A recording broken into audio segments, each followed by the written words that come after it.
Best varicose veins చికిత్సనే పొందండి. నొప్పి లేని చికిత్స కోసం సంప్రదించండి ఎబిస్ హాస్పిటల్. నమస్తే రమగారు. నమస్తే జయ. రమగారు, మనకు కార్తీక మాసంలో వచ్చే పౌర్ణమికి చాలా విశేషం ఉంటుంది కదండి. అట్లా మరి ఈ మాసంలో వచ్చే అమావాస్యకి కూడా అంతేనా? ఈ రోజు ఏం చేయాలి అసలు? అమావాస్య నాడు ప్రత్యేకంగా చేసేది ఏమీ లేదు. అమావాస్య నాటికి 30 రోజులు పూర్తవుతాయి.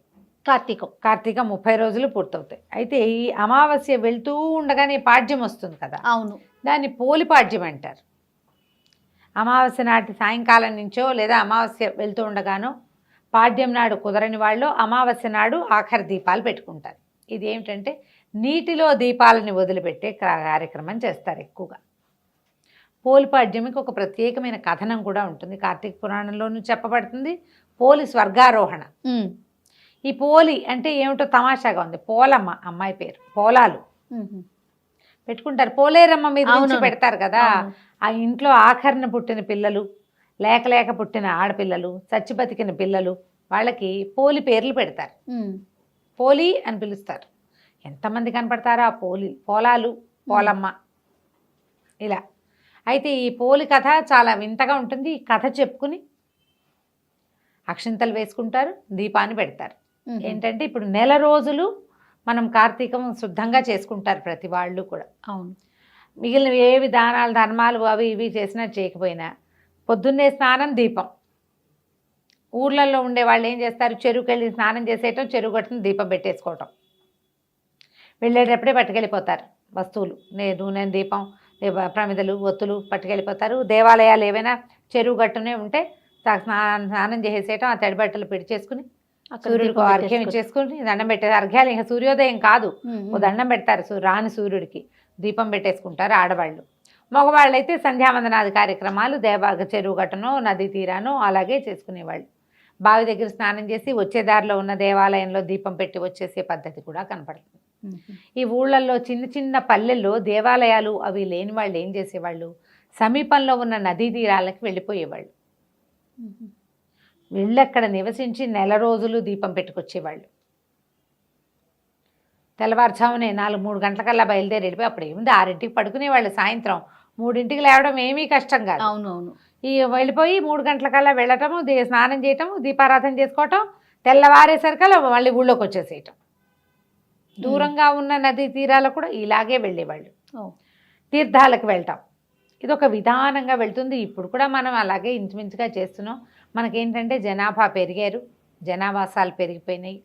ఈ నదీ నదాలు, చెరువులు, జామలు మనకేమీ లేవు. చెరువులో స్నానం చేస్తే ఏదో పిచ్చెక్కినట్టు ఉంటుంది. స్విమ్మింగ్ పూల్లోనూ వాటిలోనూ స్నానాలు చేయలేం కదా.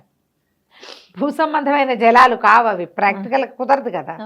కాబట్టి మనకు పుష్కలంగా స్విమ్మింగ్ పూల్స్ ఉన్నప్పటికీ మన ఊళ్ళల్లో కుదరదు. అవును, ఏదో ఇంట్లోనే స్నానం చేస్తాం. కుదిరితే ఏదైనా ఒక్కరోజు వెళ్ళి ఏ నదిలోనో ఏ చెరువులోనో చేస్తాం. ఇలా 30 రోజులు చేశాక, 30 అంటే రోజులకి 30 చెప్తాం. తిథులు అవో 15 తిథులు, ఇవో 15 తిథులు. ఈ 15 తిథుల్లో ఒకటి క్లబ్ అయిపోయి ఓసారి 28 రోజులే వస్తాయి, ఓసారి 29 రోజులు వస్తాయి. ఓ రోజు ఎలాగోలాగా లుప్తం అయిపోతాయి, ఎక్కడో చోట క్లబ్ అయిపోతుంది. ఇన్ని రోజులు పెట్టి ఈ అమావాస్య రోజున, అమావాస్య నాడు 30వ రోజుగా పూర్తి చేసుకుంటారు. చేసుకుని అమావాస్య నాడు సాగనంపకుండా పోలి స్వర్గారోహణ పాడ్యమి నాడు చేస్తారు. పాడ్యమి నాడు ఏం చేస్తారు, ఇట్లా తెల్లవారుజామునే, అదే లాస్ట్ దీపం.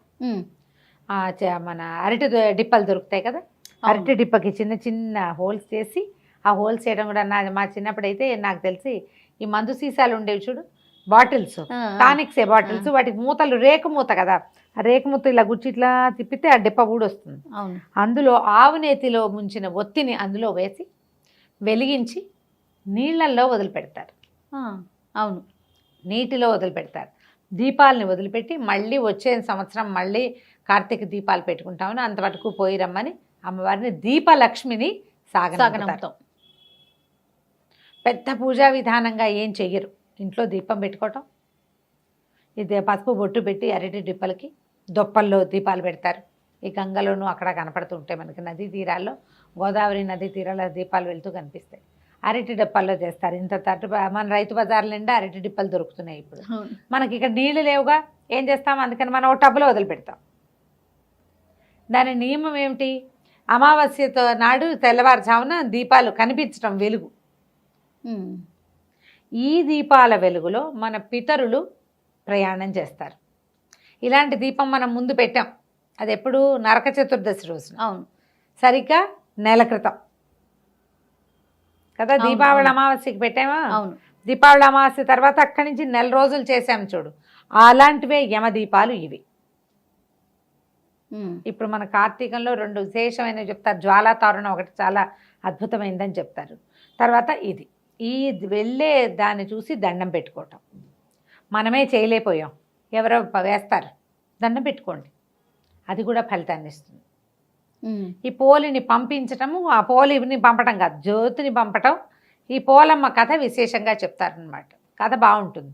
పూర్వం ఒక నదీ తీరంలో ఒక రజక కుటుంబం ఉండేది, చాకలి వాళ్ళ కుటుంబం. 5 కొడుకులు వాళ్ళకి. అయితే వాళ్ళిద్దరు భార్యాభర్త బాగానే ఉండేవాళ్ళు. ఈ 5 పిల్లలకి పెళ్ళిళ్ళు చేశారు. ఆఖరి కోడలు పోలి. ఈ ఆఖరి కోడలు ఏంటంటే అది ఇంటి దగ్గర ఒక దేవాలయానికి అనుబంధంగా ఉన్న రేవులో పనిచేసేది చిన్నప్పుడు ఆ పిల్ల. అప్పుడేంది 10 ఏళ్ళకే పెళ్ళిళ్ళు చేసేవాళ్ళు కదా. ఆ దేవాలయంలో వచ్చే కృష్ణారామ అన్నిటికీ స్పందించి పూజా పునస్కారం, దానికి దీపం పెట్టుకోవటం, వేళకి మరి ఉపవాసాలు ఉండటం, గుళ్ళో దర్శనానికి వెళ్ళటము, గుడి ప్రసాద స్వీకారం మాత్రమే చేసి ఉపవాసం చేయటము, ఇలాంటి నియమాలు ఉండేవి. మంచి భక్తి కలిగిన పిల్ల. ఎప్పుడైతే ఈ భక్తి కలిగిన పిల్ల వీళ్ళ ఇంటికి వచ్చిందో వాళ్ళ అత్తగారికి వీళ్ళ ఊళ్ళో కొంచెం భక్తురాలని పేరుంది, పూజలు బాగా చేస్తుంది అని మంచి పేరుంది. గంగమ్మో ఏదో దాని పేరు. అయితే ఇంత పేరున్న అత్తగారు కోడలు వచ్చాక కోడలు భక్తి ఎక్కువైంది, అత్తగారి భక్తి తగ్గిపోయింది. కష్టంగా ఉండేది. అందుకని ఈ కోడల్ని ఏమీ పూజ చేసుకొని ఇచ్చేది కాదు, విపరీతంగా పనులు చెప్పేది. తను గుళ్ళోకి వెళ్తూ పెద్ద కోడళ్ళని 4 వెంటేసుకెళ్ళేది, కానీ చిన్నపిల్లని రానిచ్చేది కాదు. ఇంట్లో దానికి ఏదైనా కృష్ణారామ అనుకోవడానికి వీలు లేకుండా ఏది చేయనిచ్చేదే కాదు. పని పని పని, పాలు తీయాలి, వెన్న తీయాలి, అది తీయాలి, ఇది తీయాలని 100 పనులు చెప్పేది. ఊపిరాడని రకంగా చేసేది. ఇవి ఎట్లా అంటే సంధ్య దీపం ఇట్లా ప్రదోష వేళ దీపం పెట్టాలి కార్తీకంలో. సూర్యోదయానికి ముందు చేయాలి. సూర్యోదయానికి ముందు ఇంట్లోంచి బయటకు వెళ్ళనిచ్చేది కాదు స్నానానికి. పోనీలే సాయంకాలం దీపం పెట్టుకుందామంటే అన్నీ చేతి నిండా పనులు. ఇలాగే చేసేది. అయితే ఇలా కొంతకాలం గడిచింది. పిల్ల కొంచెం బాధగా ఉండేది, కానీ అయినా కూడా అది ఏం చేసేది, వాళ్ళ వాకిళ్లలో పత్తి చెట్లు ఉండేవి. కాయ కోస్తే అత్తగారికి తెలిసిపోతుంది.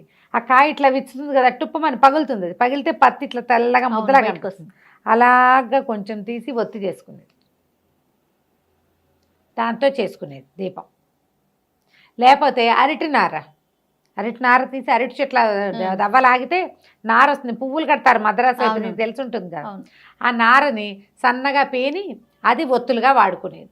ఏం చేసేది, మజ్జిగ చేసి చల్లకవ్వానికి జిడ్డు వెన్న అంటుకుని ఉంటుంది కదా, అలాగా లాగితే గోళ్లలో నుంచి ఇంత కొంచెం కొంచెం వెన్న వస్తుంది. ఆ వెన్న ఈ ఒత్తికి అంటించి ఆ జ్యోతి వెలిగించి దేవుడికి చూపించేది. ఏదో ఒక రూపంలో రోజు దీపం పెట్టుకునేది. ఇలా 1 నెల గడిచింది. సరిగ్గా అమావాస్య నాడు ఏం చేసిందట అత్తగారు, మరి అమావాస్య నాడు ఆఖరి రోజు కదా, కోడళ్ళందరినీ తీసుకుని వెళ్ళింటే దీనికి ఒక 100 పనులు చెప్పింది. వచ్చేసరికల్లా ఇల్లంతా మెత్తేసి చేసేసి పెట్టేసేయాలని చెప్పి పెట్టేసరికల్లా ఈ అమ్మాయి ఏం చేసింది, ఆ పూట అస్సలు సాగల పాపం. ఈ పత్తికాయ ఒకటి కనపడితే ఆ పత్తితోటి ఇచ్చేసి ఆ ఒత్తి పెట్టుకుని దీపం వెలిగించి దండం పెట్టుకుందట. అమావాస్య నాటి తెల్లవారుచావున. అమావాస్య వెళ్ళిపోయి పాడ్యం వచ్చేస్తుంది. అమావాస్య వెళ్ళిపోతుంది. ఈ దీపం పెట్టేసరికల్లా ఏమైంది, అప్పుడు దండం పెట్టుకుంది. ఏంటంటే, నేను ఈ 4 రోజులు ఎలాగోలాగా పెట్టాను, ఈ ఆఖరి జ్యోతిని నీళ్ళల్లో వదిలే అవకాశం లేకుండా అయిపోయింది నాకు. అమావాస్య నాడు వదిలిపెడతారని పోయారు వాళ్ళంతా. నీళ్ళల్లో వదిలేందుకు నాకు అవకాశం లేకపోయింది.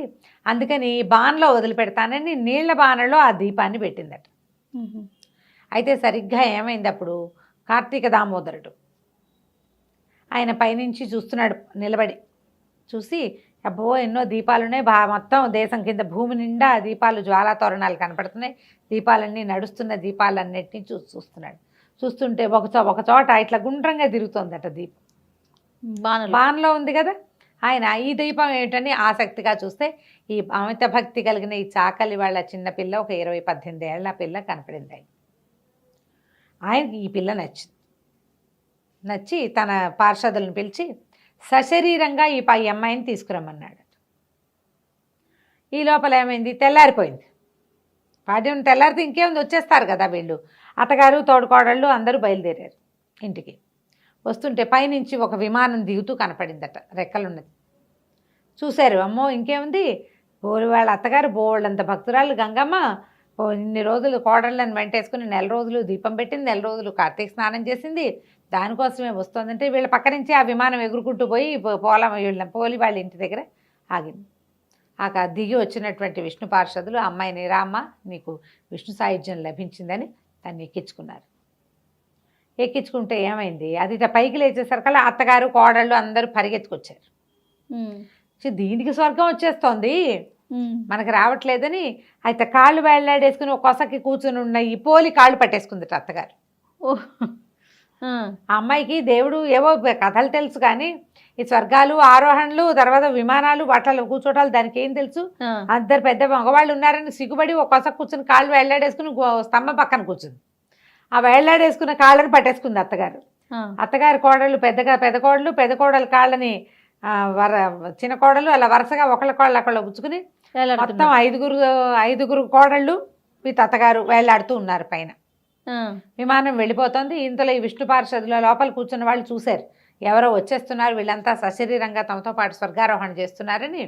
ఆయన యువతలకు వచ్చి ఆ అత్తగారిని చూసి, కోడల్ని దీపం కూడా పెట్టుకొని ఇవ్వలేదు, నీకెందుకు స్వర్గం లభిస్తుంది, నువ్వు ఏ అవకాశం ఇవ్వకపోయినా మానకుండా కార్తీక దీపం పెట్టింది కాబట్టి ఈ అమ్మాయికే స్వర్గం, నీకు స్వర్గారోహణ లేదని చెప్పేసి ఆడు చేతులు తెగొట్టేశాడు, కత్తిపెట్టి కొట్టేశాడు. 4 కోడళ్లతో సహా అత్తగారి భూమి మీద పడింది. ఎక్కడో తలా చోట పిట్టలాగా రాలి పడ్డారనమాట. చెట్టు మించి రాలిన పళ్ళు తలా పక్కకి పడ్డట్టు పడిపోయారు. ఈ పోలమ్మని మాత్రం స్వర్గానికి తీసుకెళ్ళిపోయారు. ఈ స్వర్గారోహణ కథ చెప్తారు. ఈ పోలమ్మని తలుచుకుని అక్షింతలు వేసుకోమంటారు, పసుపు కుంకం చల్లుతారనమాట ఆవిడ కోసం. అట్లా ఈ దీపానికి మనం ఎందుకని ఈ పాడ్యమి నాడు వదిలిపెడతారు. అమావాస్య నాడు కూడా వదిలిపెట్టచ్చు, కొన్ని ప్రాంతాల్లో చేస్తారు. పోలి పాడ్యమి ఖచ్చితంగా పాడ్యమి ఘడియలు వచ్చాకే అమ్మాయిని పైకి తీసుకెళ్లారు కాబట్టి ఈ పోలమ్మని తలుచుకోవటం. ఈ రోజున ఏం ఉపవాసం ఉండరు, ఎవరైనా ముత్తైదుకు బొట్టు పెట్టి ఏదైనా తాంబూలం ఇవ్వటం మంచిది. పాడ్యమి కేవలం దీపం పెట్టుకోవటం. మార్గశిర శుద్ధ పాడ్యమి, పోలి పాడ్యమి. మన కార్తీక శుద్ధ పాడ్యమి బలిపాడ్యమి లాగా ఇది పోలి పాడ్యమి. బొట్టు పెట్టి ఎవరికైనా ముత్తైదుకి తాంబూలం ఇవ్వచ్చు, రాజకులకు ఇస్తే మంచిదని చెప్తారు. పిల్లలు మనకి స్త్రీ వాళ్ళు తాకళ్ళు కనపడతారు కదా మన పరిచయస్తులు, ఎవరికైనా బొట్టు పెట్టి తాంబూలం ఇచ్చి చీర రవికాయ ఇవ్వచ్చు. మీరు ఏదైనా ఇవ్వదలుచుకుంటే ఏది ఇవ్వదలుచుకున్నా ఈ రోజున ఇస్తే కనుక విశేషమైన ఫలితం లభిస్తుంది. ఆ స్వర్గారోహణ కథ వింటే మంచి అత్యద్భుతమైన ఫలితం లభిస్తుంది అంటారు. నమస్తే. నమస్తే.